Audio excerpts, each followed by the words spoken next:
దక్షిణాగ్నేయం అంటే ఉచ్చ స్థానం అనమాట. చాలా మంచి స్థానం అది. డబ్బు కలిసి వస్తుంది, అప్పులు ఏమైనా ఉంటే తీరిపోతాయి.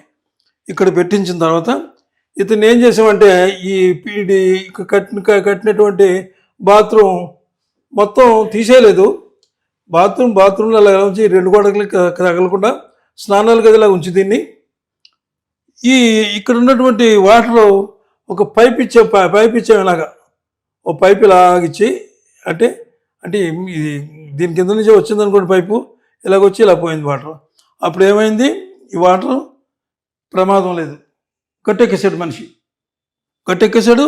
ఇతనికి వీళ్ళేం తెలియదు పాపం, అసలు వాస్తు అంటే ఏంటో తెలియదు. కరణాలని మున్సిపల్ని తీసుకొచ్చి చేసేవారు. అప్పుడు వాళ్ళే పెద్ద గొప్ప వాళ్ళు అనమాట. ఊరికి చిన్న చిన్న ఊర్లు, పల్లెటూర్లు అనమాట. ఇది చేసిన తర్వాత ఇతను బాగానే ఉన్నాడు. ఇతను చేసిన తర్వాత ఇంతకీ ఏంటంటే ఈ 3 ఎకరాల మీద చాలా అప్పు చేశాడు అతను. 2 సంవత్సరాల్లో అప్పంతా తీర్చేసుకున్నాడు చక్కగా. గుమ్మాలు కూడా మార్చామనుకోండి, ఇప్పుడు ఇవన్నీ మనం వేయక్కర్లేదు. చెప్తున్నా, స్థితిపరులు అవ్వాలంటే ఎప్పుడు కూడా ఉత్తరం ఈశాన్యం గుమ్మాలు ఉండాలి. అలాగే దక్షిణం సెంటర్లోనూ ఇలా దక్షిణ నైతితో ఉంటే ప్రమాదం, దక్షిణాగ్నేయంలో ఉంటే అద్భుతం. అది అంచేత ఎప్పుడైనా సరే మీకు ఇప్పుడు కానీ లేకపోతే